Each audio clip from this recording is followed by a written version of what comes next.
Hi అండి, అందరు ఎలా ఉన్నారు? ఈ రోజు ఈ వీడియోలో నేను అమెరికాలో ఇప్పుడు కొత్తగా అందరూ చెప్తున్నారు కదా ఇమిగ్రేషన్ రూల్స్ అండ్ పాలసీస్ అని చెప్పేసి. సో మనం కూడా అదే వీడియో. బట్ ఈ వీడియోలో ఏంటంటే మీకు అర్థమయ్యే విధంగా చెప్దామని చెప్పేసి అయితే ఈ వీడియో చేస్తున్నాను. నేను ఆల్రెడీ 2 to 3 days బ్యాక్ చెప్పాను. ఇంకా ఈ రూల్స్ అయితే ఏవి కూడా రాలేదు, బట్ చాలా వరకు కూడా వచ్చే ఛాన్సెస్ ఉన్నాయి అని చెప్పి చెబుతూ ఉన్నారు. ఎందుకు అంటే నార్మల్గా ట్రంప్ గెలిచిందే, అందువలన ట్రంప్ని గెలిపించింది కూడా ఈ రూల్స్ అన్ని తెస్తాడు చేస్తాడు అని చెప్పేసి. సో అందువల్ల ఈ రూల్స్ వచ్చే ఛాన్సెస్ ఎక్కువగా ఉన్నాయి అని చెప్పేసి. But hope for the best. ఇంకా ఏమవుతుంది అనేది ఎవరికి కూడా తెలియదు. వన్స్ జనవరిలో ఇనాగరేషన్ అయిన తర్వాత నుంచి అయితే పాలసీస్ అన్ని అమల్లోకి వస్తాయి. అప్పుడు ఏ పాలసీస్ అమల్లోకి వస్తాయి, ఏవి రావు అనే విషయం అప్పుడు తెలుస్తుంది మనకి. పాలసీలు అమల్లోకి వస్తే ఇప్పుడు నువ్వెందుకు చెప్తున్నావు అనుకోవచ్చు మీరు. అందరూ చెప్పేదే, బట్ మీకు అర్థమయ్యేలాగా చెప్దామని చెప్పేసి. సో నాకు చాలా వరకు కామెంట్స్ వస్తూ ఉన్నాయి, అంటే వేరే వీడియోస్ కింద ఇప్పుడు కొత్తగా రూల్స్ వచ్చాయి అంటారు కదా, ఇదంటే ఏంటి అదంటే ఏంటి అని చెప్పేసి. సో అందరు చెప్పేదే నేను మీకు అర్థమయ్యే విధంగా చెప్తాను. బట్ ఇందులో ఆల్రెడీ చెప్తున్నాను, ఎన్ని వస్తాయి ఎన్ని రావు అనేది ఇంకా తెలీదు, బట్ మాక్సిమం వచ్చే ఛాన్సెస్ ఎక్కువగా ఉంటాయి. సో ఇంకా ఫస్ట్ ఆ పాలసీస్ మీకు అర్థం అవ్వడానికంటే ముందు మీకు ఒక చిన్న స్టోరీ చెప్తాను.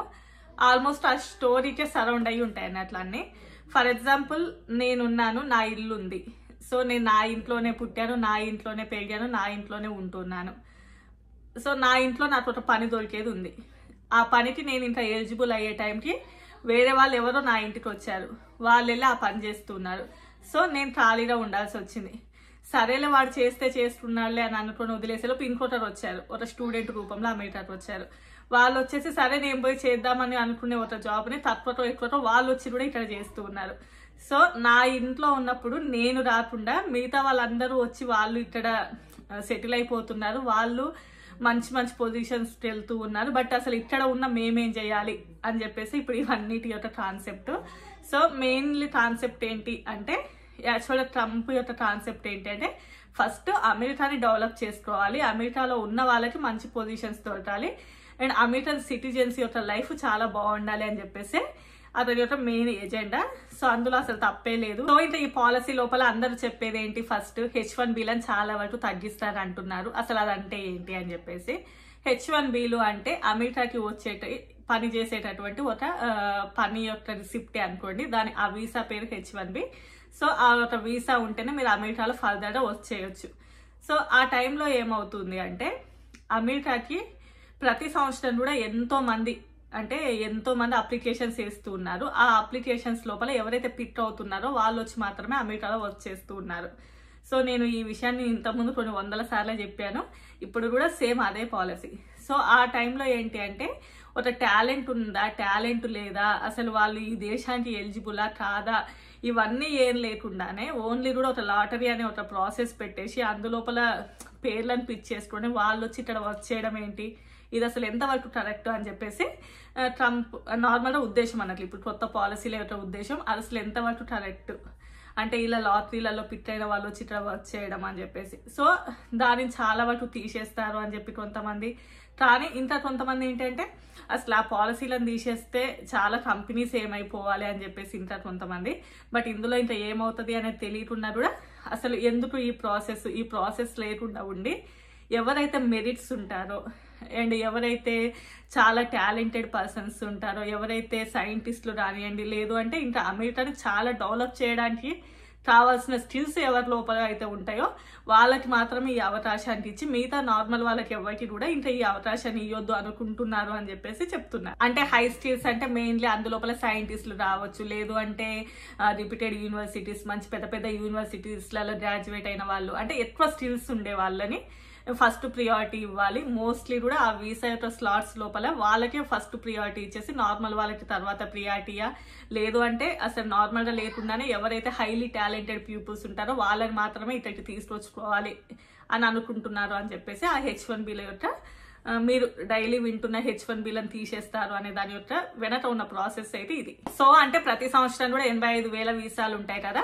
ఆ 85,000 వీసాలకి ఎవరైనా కూడా లాటరీలో నేమ్ వేసుకున్న వాళ్ళే కదా అమెరికాకు వచ్చేసేది. సో అందులోపల సైంటిస్టులు అండ్ మెయిన్ టాలెంటెడ్ పర్సన్స్ కి ఫస్ట్ ప్రియారిటీని ఇద్దాము అనేసి, లేదు అంటే ఇంకా వీసాలను పెంచే ఛాన్సెస్ ఉంది అని కొంతమంది. కాకపోతే వీసాలను అయితే ఏం పెంచారు, బట్ అందులోనే మేజర్ ఇంపాక్ట్ మంచి టాలెంటెడ్ పర్సన్స్ ఇద్దాం అనుకుంటున్నారు అని చెప్పేసి. సో ఇది అండ్ నెక్స్ట్ థింగ్ అందరూ చెప్పేది ఏంటి, H4EADలను తీసేస్తారు అంటున్నారు. అదేంటి H4EADలు అంటే హస్బెండ్ తో పాటు వైఫ్, లేదు అంటే వైఫ్ తో పాటు హస్బెండ్ డిపెండెన్సీల తర్వాత అమెరికాకు వచ్చిన తర్వాత వాళ్ళు అమెరికాలో వాళ్ళకి ఈఏడి అంటే ఎంప్లాయ్మెంట్ అంటే ఆథరైజేషన్ వస్తుంది, అంటే వర్క్ టు అమెరికాలో. ఇప్పుడు ఫర్ ఎగ్జాంపుల్ మా హస్బెండ్ వచ్చాడు, మా హస్బెండ్ తో పాటు నేను వచ్చాను, నేను కూడా ఇక్కడ వర్క్ చేస్తున్నాను. సో ఇలా వచ్చిన వాళ్ళని ఏంటి అంటే నువ్వు వచ్చి ఇక్కడ వర్క్ చేస్తున్నావు, నీ వైఫ్ వచ్చి చేస్తుంది, మీరు అందరూ మీరే చేస్తే మరి ఇక్కడ ఉన్న వాళ్ళు ఏం చేయాలి అని చెప్పేసి దాని యొక్క కాన్సెప్ట్. సో అందువల్ల ఏంటి అంటే ఈ ఆథరైజేషన్ ఎవరైతే వైఫ్ రానియండి ఇలాంటి వాళ్ళు వచ్చి వర్క్ చేస్తున్నారో వాళ్ళని ఈ H4EAD ఆథరైజేషన్ కూడా తీసేయాలి అని అనుకుంటున్నారు అని చెప్పేసి కూడా టాక్ వస్తుంది. సో అదంటే ఏంటి అంటే ఎవరైతే డిపెండెన్స్ ఇల్లారో వచ్చారో వాళ్ళకి ఇక ముందు ఎలిజిబుల్ ఉండకుండా చెయ్యాలి అని చెప్పేసి అనుకుంటున్నారంట. సో ఇందులో అమెరికాకి ఓన్లీ హస్బెండ్ వచ్చి అంటే ఎవరైతే H4 వీసా మీదనే వచ్చిన వాళ్ళే వర్క్ చేస్తే నడుస్తుందా, అది బిగ్గెస్ట్ క్వశ్చన్ మార్క్.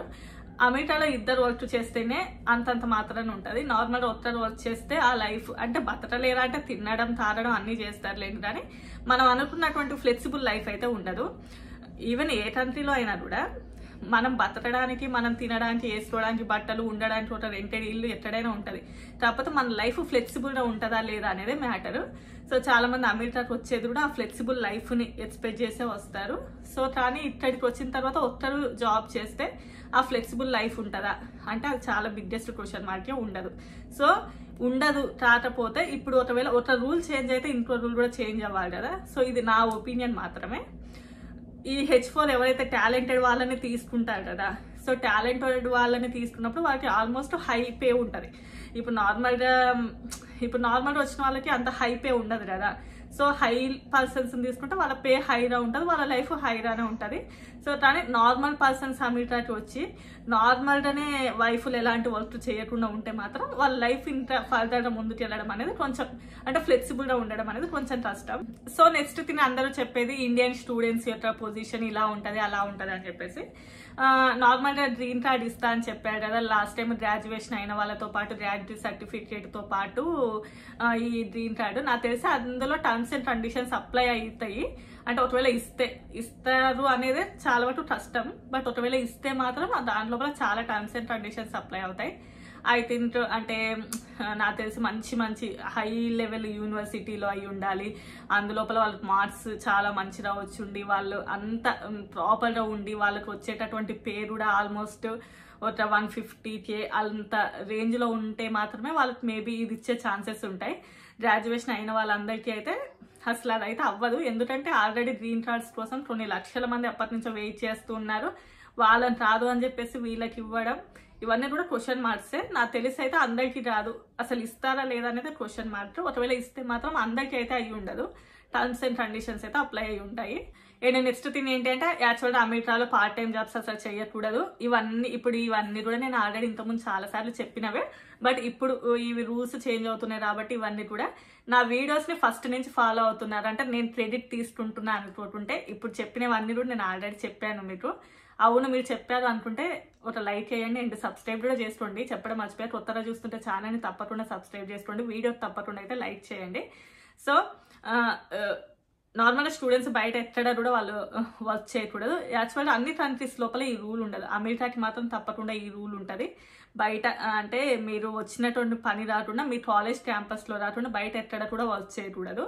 కాకపోతే అది చేస్తున్నారా చేయలేరా అనేది అది మీ ఇష్టం లేని కానీ.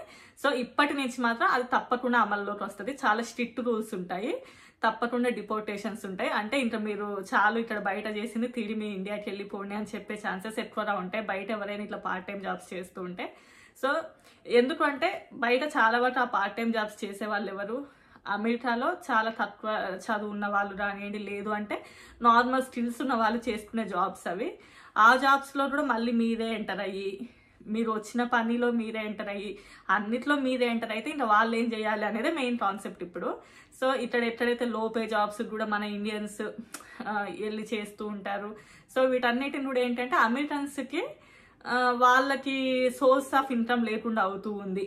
అంటే ఈ ఇమిగ్రెంట్స్ వలన. ఇమిగ్రెంట్స్ అంటే అన్ని ఇతర దేశాల నుంచి వచ్చిన వాళ్ళ వలన అమెరికాలో ఉన్న వాళ్ళకి సరైనటువంటి ఉద్యోగాలు ఉండట్లేవు.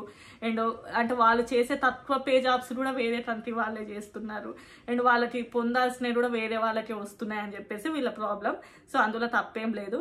అంటే ఈ గ్యాస్ స్టేషన్స్ కానివ్వండి, లేదు అంటే బయట ఈటరీస్ అంటే బయట ఫుడ్ కోర్ట్స్ కానివ్వండి, ఇలాంటి వాటిలలో చాలా మంది ఇండియన్స్ వర్క్ చేస్తూ, ఇండియన్స్ అని కాదు ఇమిగ్రెంట్స్ వేరే కంట్రీస్ నుంచి వచ్చిన వాళ్ళు ఎక్కువ ఇందులో వర్క్ చేస్తూ ఉన్నారు. నార్మల్గా వీళ్ళకి 10 ఇవ్వాలి అన్న చోట వాళ్ళకి 9 ఇస్తే వాళ్ళు వర్క్ చేస్తూ ఉన్నారు. వీళ్ళకి 15 ఇవ్వాల్సిన చోట 10కే వర్క్ చేస్తున్నారు. సో ఇలా చేయడం వల్ల ఏమవుతుందంటే పాపం అమెరికాలో లో పే జాబ్స్ అంటే ఏ జాబ్స్ అయినా చేసుకోగలిగే వాళ్ళ దగ్గర కూడా ఇట్లా కాంపిటీషన్ పెరుగుతుంది. కాబట్టి ఇవి కూడా నేను చాలా వరకు తగ్గిస్తాను అని చెప్పారు అనేసి. సో చెప్పేదేముంది, ఆల్రెడీ ఈ రూల్ ఎప్పటి నుంచో ఉంది కానీ అయినా కూడా చాలా మంది చేస్తూ ఉన్నారు. బట్ ఇప్పటి నుంచి మాత్రం 100% ఇందులోపల స్ట్రిక్ట్ రూల్స్ అయితే ఉంటాయి. సో ఏంటంటే బయట ఎలాంటి వర్క్స్ కూడా ఇంత పార్ట్ టైం కి ఇంత ఎలిజిబుల్ ఉండదు అని చెప్పేసి. అండ్ నెక్స్ట్ థింగ్ ఏంటంటే ఇమిగ్రేషన్ అంటే మనం ఇండియా నుంచి వచ్చేటప్పుడు ఈ బార్డర్ లోకి, అమెరికా యొక్క బార్డర్ లోకి ఎంటర్ అవ్వాలి అంటే అక్కడ మనల్ని అన్ని కూడా చెక్ చేస్తారు. దానినే ఇమిగ్రేషన్ అని అంటారు. సో అక్కడ ఏమవుతుంది అంటే మన దగ్గర ప్రాపర్ డాక్యుమెంట్స్ లేకున్నా, లేదు అంటే ఫేక్ డాక్యుమెంట్స్ ఏమన్నా పెట్టుకున్నా, లేదు అంటే ఈవెన్ స్టూడెంట్గా వస్తున్న వాళ్ళకి ఇందులో ఎక్కువ ప్రాబ్లమ్స్ వస్తాయి. సో ఆల్రెడీ ఇంతకుముందు కూడా చాలా వరకు జరిగేది ఇమిగ్రేషన్ లోపల డిపోర్ట్ అవ్వడము. సో అది ఇంతకుముందు చాలా స్ట్రిక్ట్గా ఉంటుంది అని చెప్పేసి చెబుతూ ఉన్నారు. అఫ్ కోర్స్ ఉంటుంది, ఎందుకంటే అమెరికా అనేది డాక్యుమెంటరీ ల్యాండ్ అనుకోవచ్చు. మీ దగ్గర ప్రాపర్ డాక్యుమెంట్స్ ఉన్నట్లయితేనే మనం ఇక్కడ ప్రాపర్గా ఉండగలము. ప్రతి దానికి డాక్యుమెంట్స్ ఉండాల్సిందే. మనం బయట వర్క్ చేయాలి అన్నా, మనం బయట ఏది ప్రతి దానికి, ఈవెన్ బ్యాంక్ అకౌంట్ ఓపెన్ చేయాలన్నా ప్రతి దానికి కూడా మన దగ్గర ప్రాపర్ డాక్యుమెంట్స్ ఉన్నట్లయితేనే మనం అమెరికాలో ప్రాపర్ లైఫ్ లీడ్ చేయగలం. సో మీరు ఇక్కడికి రావాలంటే ఫస్ట్ అక్కడ ఇమిగ్రేషన్ ఎదుర్కోవాలి. అక్కడ మీకు అన్ని కూడా ప్రాపర్ డాక్యుమెంట్స్ ఉన్నట్లయితేనే మీరు అమెరికా లోపలికి ఎంటర్ అవ్వగలరు. సో ఎందుకంటే ఇప్పటి నుంచి మాత్రం తప్పకుండా అవి చాలా స్ట్రిక్ట్ రూల్స్ అయితే ఉంటాయి అంటున్నారు. అఫ్ కోర్స్ ఉంటాయి. నెక్స్ట్ థింగ్ ఏంటి అంటే ఎవరైతే లీగల్ డాక్యుమెంట్స్ లేకుండా అమెరికాలో ఉంటున్నారో వాళ్ళందరినీ కూడా మళ్ళీ తిరిగి వాళ్ళ హోమ్ కంట్రీస్ కి పంపిస్తాను అని చెప్పేసి ఇది చాలా మంది ఇష్టపడుతున్న రూల్ అన్నట్లు. అంటే మనం కాదు, అమెరికన్స్ చాలా మంది కూడా ఈ రూల్స్ ని ఇష్టపడుతూ ఉన్నారు. దానికి మెయిన్ గా ఏంటంటే అమెరికాకి ఈవెన్ ఈ మెక్సికన్ బార్డర్ నుంచి అక్కడ నుంచి ఇక్కడ నుంచి అమెరికాకి వస్తూ ఉంటారు. సో వాళ్ళందరినీ కూడా ఇల్లీగల్ అని అంటారు. సో మీరు వినే ఉంటారు ఇల్లీగల్ ఇమిగ్రెంట్స్. నార్మల్ ఇమిగ్రెంట్స్ అంటేనే మనము అంటే వేరే దేశాల నుంచి డాక్యుమెంట్స్ అన్ని ప్రాపర్ గా ఉండి వచ్చిన వాళ్ళేమో ఇమిగ్రెంట్స్ అవుతారు. ఎవరైతే కరెక్ట్ రాదు, అసలు ఎలాంటి డాక్యుమెంట్స్ లేకుండా బార్డర్లు దాటేసి రావడము అలా వచ్చిన వాళ్ళని ఏంటంటే అక్కడ మెక్సికన్ బార్డర్ నుంచి అమెరికా లోపలికి ఎంటర్ అవుతారు. సో వాళ్ళందరినీ కూడా ఇల్లీగల్ ఇమిగ్రెంట్స్ అని అంటారు. యాక్చువల్గా ఆ ఇల్లీగల్ ఇమిగ్రెంట్స్కి చాలా వరకు బెనిఫిట్స్ ఉంటాయి. అందుకోసమే వాళ్ళు అమెరికాకి రావడానికి చాలా వరకు నానా తిప్పలు పడి ఎంత కష్టమైన చలిలో అక్కడ ఇక్కడ ఇబ్బందులు పడుకుంటూ కూడా వస్తారు. వచ్చిన తర్వాత వాళ్ళకి ఏంటి అంటే గ్రీన్ కార్డు త్వరగా రావడం రానివ్వండి, లేదు అంటే వాళ్ళ పిల్లలకు కూడా ట్యాక్సులు కట్టిన వాళ్ళకంటే ఎక్కువ మంచి బెనిఫిట్స్ ఉంటాయి. అంటే ఇక్కడ అలా వచ్చిన పిల్లలకి మంచి బెనిఫిట్సే ఉంటాయి. సో ఎంత కష్టమైనా కూడా ఇలా అమెరికాకి రావడానికి ఇంట్రెస్ట్ చూపిస్తూ ఉంటారు. సో ఇప్పుడు ఏంటి అంటే ఇలా ఎవరైతే ఇట్లా ఇల్లీగల్గా వచ్చారో వాళ్ళందరినీ కూడా తిరిగి మళ్ళీ వాళ్ళ హోమ్ కంట్రీకి పంపిస్తాను అని చెప్పేసి అది కూడా చాలా మంది అమెరికన్స్ ఎక్స్పెక్ట్ చేస్తున్నారు. అండ్ నెక్స్ట్ థింగ్ అందరూ చెప్పేది ఏంటి అంటే బర్త్ సిటిజన్షిప్ తీసేస్తాను అంటున్నారు అని చెప్పేసి. నేను దీని గురించి కూడా ఇంతకుముందు చెప్పాను. బర్త్ సిటిజన్షిప్ అంటే అమెరికాకి వచ్చిన తర్వాత అందరు ఇక్కడే పిల్లలని కనడానికి ఇంట్రెస్ట్ చూపిస్తుంటారు. దానికి మెయిన్ రీజన్ ఏంటి అంటే ఇక్కడ పుట్టిన వెంటనే వాళ్ళ అమెరికా దేశం యొక్క సిటిజన్స్ అయిపోతారు. అంటే ఈ దేశం యొక్క పౌరసత్వం వస్తుంది ఆ పిల్లలకి. వచ్చిన తర్వాత వాళ్ళకి ఒక 21 years ఆ టైం వచ్చినప్పుడు ఏమవుతుంది అంటే వాళ్ళు వీళ్ళ పేరెంట్స్ని కూడా రిఫర్ చేసుకోవడం, అంటే వీళ్ళకి స్పాన్సర్ చేసి వీళ్ళని కూడా తీసుకొచ్చుకోవచ్చు అన్నట్లు. సో ఇలా ఉంటున్నాయి. సో ఇలా ఉండడం వల్ల ఏమవుతుందంటే ఇట్లా వేరే కంట్రీస్ నుంచి వచ్చిన వాళ్ళందరూ కూడా కష్టమైన ఇష్టమైన పేరెంట్స్ వచ్చినా రాకపోయినా ఎన్ని కష్టాలు ఉన్నా కూడా అమెరికాలోనే పిల్లలను రండానికి ఎక్కువ ఇంట్రెస్ట్ చూపిస్తున్నారు. ఎందుకంటే వాళ్ళకు కూడా ఈ సిటిజన్షిప్ వస్తుంది అని చెప్పేసి.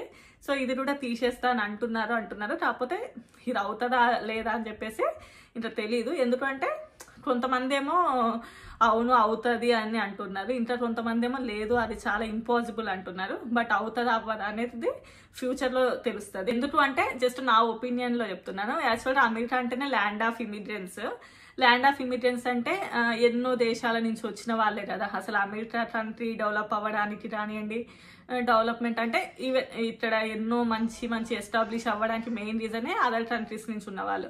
సో ఇలా ఇక్కడ పుట్టిన వాళ్ళని తీసేస్తాము అంటే అది అవ్వచ్చు అవ్వకపోవచ్చు, బట్ ఇందులో ఇవన్నీ కూడా ఏమవుతాయి అనేది ఫర్దర్గా తెలుస్తుంది. బట్ అందరూ చెప్పేది మీకు అర్థమయ్యే వేలో చెప్తున్నాను.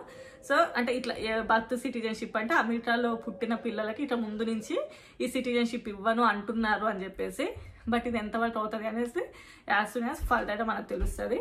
అండ్ ఇంత కొంతమంది ఏమో ఎవరైతే ఇల్లీగల్గా వస్తారో, నేను ఇంతకుముందు చెప్పారు అది ఇల్లీగల్ ఇమిగ్రెంట్స్ అంటే వాళ్ళకి మాత్రం ఇది ఉండదు, బట్ కాకపోతే నార్మల్గా ఉన్న వాళ్ళకి మాత్రం అలా ఏమీ ఉండదు అని చెప్పేసి అంటున్నారు. బట్ చూద్దాం. అండ్ నెక్స్ట్ థింగ్ ఏంటంటే నార్మల్గా ట్రంప్ రావడం వల్ల ఇక్కడ జాబ్ మార్కెట్ చాలా బాగుంటుంది అండ్ శాలరీస్ మంచిగా హైక్ అవుతాయి అండ్ కొత్త ఇన్వెస్టర్స్ వస్తారు అండ్ ఇంకోటి ఏంటి అంటే చాలా బాగా డెవలప్మెంట్ అవుతుంది అండ్ ఎవరైతే ఐటీ ఫీల్డ్ కూడా మంచి డెవలప్మెంట్ ఉంటుంది అని చెప్పేసి చాలా మందికి నమ్మకం. అండ్ ఇంతకుముందు రెసిషన్ ఎక్కువగా ఉండడం, ఈ టైం లోపల జాబ్స్ లేకపోవడం, ఎంతో మంది బయట జాబ్స్ లేకుండా ఉండడం, ఇవన్నీ కూడా చాలా వరకు తగ్గొచ్చు అని చెప్పేసి, అంటే అందరికి జాబ్స్ వస్తాయని కాదు, ఎవరైతే హై స్కిల్డ్ పీపుల్ ఉన్నారో వాళ్ళకి మాత్రం బెటర్మెంట్ ఉంటుంది అని చెప్పేసి, హై స్కిల్డ్ లేని వాళ్ళకైతే బెటర్మెంట్ కాదు అసలు ఏది కూడా ఉండకపోవచ్చు. ఎందుకంటే నార్మల్గా మంచి పే ఇవ్వాలి అంటే వాళ్ళకి మంచి పర్సన్ అయి ఉండాలి, మంచి పర్సన్ అయి ఉండాలి అంటే మంచి స్కిల్స్ అయి ఉండాలి, మంచి స్కిల్స్ ఉండాలి అంటే వాళ్ళు తప్పకుండా అమెరికాలో జాబ్ చేయడానికి అంత మంచి స్కిల్స్ ఏమున్నాయని చెప్పేసి మన కంపెనీస్ చూపించాలి అంటే ముందు స్కిల్స్ ఉండాలి. సో ఇవన్నీ కూడా మన దగ్గర ఉన్న టాలెంట్ని బట్టే ఉంటుంది. అండ్ నెక్స్ట్ థింగ్ ఏంటి అంటే ట్యాక్సెస్ రానియండి, లేదు అంటే టిప్పు మీద వచ్చేటటువంటి ట్యాక్స్లు రావచ్చు, లేదు అంటే ఇక్కడ ప్రతి వస్తువు అన్నా కూడా ఈవెన్ మనం $1 వస్తువు అన్నా కూడా దాని మీద టిప్ ఉంటుంది. సో ఈ యొక్క ట్యాక్స్ల యొక్క రేట్ అనేది చాలా వరకు తగ్గిస్తాను అని చెప్పేసి, సో నార్మల్గా ఇవన్నీ తగ్గాయి అంటే మనకు ఆబ్వియస్లీ బంగారం రేటు తగ్గుతూ ఉంటుంది. అంటే ఈ అమెరికా దీని మీద నేను అదంతా కూడా ఆధారపడి ఉన్నది. సో ఇవన్నీ కూడా అవుతూ ఉంటాయి అని చెప్పేసి, సో నార్మల్ ఈ H1B శాలరీస్ వచ్చిన వాళ్ళకి కూడా ఆల్మోస్ట్ ఎక్కువగా ట్యాక్స్లే కట్ అవుతూ ఉంటాయి. అంటే మన శాలరీ లోపల తప్పకుండా ట్యాక్సెస్ ఎక్కువ మొత్తంలో కట్ అవుతూ ఉంటాయి కాబట్టి, సో ఆ ట్యాక్స్ రేట్ కూడా తగ్గిస్తాను అని చెప్పేసి అన్నాడు అని చెప్పేసి. సో ఇంకా నార్మల్గా అందరూ చెప్పే రూల్స్ అయితే ఇవి, అందరూ చెప్పిందే నేను మీకు చెప్పాను, కాకపోతే నా వేలో మీకు అర్థమయ్యేలాగా చెప్పాను అని నేను అనుకుంటున్నాను. అండ్ ఫైనల్గా ఏంటి అంటే ఈ వీసాలు కూడా ఇంకా ఇప్పటి నుంచి ఎవరికి పడితే వాళ్ళకి రావు. నార్మల్గా స్టూడెంట్స్ అయితే మంచి కాలేజెస్ చూస్ చేసుకున్న వాళ్ళకి వీసాలు వచ్చే ఛాన్సెస్ ఎక్కువగా ఉంటాయి. ఈవెన్ జాబ్స్ కూడా మంచి స్కిల్స్ ఉన్న వాళ్ళకే వచ్చే ఛాన్సెస్. సో ఇంకా ఇవన్నీ కూడా మారబోతుండొచ్చు. సో ఇంకా ఏమవుతుంది అనేది చూద్దాం. సో ఇంకా చాలా ఉంది, చెప్పుకుంటూ పోతే ఒకదానికి ఒకటి టైఅప్ అయి ఉంటాయి. సో ఇంత ఇన్ఫర్మేషన్ ఇంకా నార్మల్ ఇంకా చాలా ఉన్నాయి. చెప్తే ఏమంటారంటే మీకేంటి యూట్యూబ్లో మనీ వస్తాయి కాబట్టి ఏదైనా చెప్తారు అని చెప్పేసి, యూట్యూబ్లో మనీకి చెప్పాలి అంటే ఇవి చెప్పాల్సిన అవసరం లేదు. ఎలాంటి వీడియోలు చేసుకున్నా కూడా మనీ వస్తాయి. ఇంకా నిజం చెప్పాలంటే ఈ వీడియోస్ కాదు, మార్నింగే లేచాం ఫ్రెండ్స్ అలాంటి వీడియోస్కే ఎక్కువ మనీ వస్తూ ఉంటాయి. బట్ ఇంకా సరే మీ ఇష్టం లేని, కానీ వీడియో ఎలా అనిపించిందో తప్పకుండా కామెంట్ సెక్షన్లో తెలియజేయండి. అండ్ మీకు ఎలాంటి వీడియోస్ రావాలో కూడా చెప్పండి. ఓకే, ఇంకా బాయ్.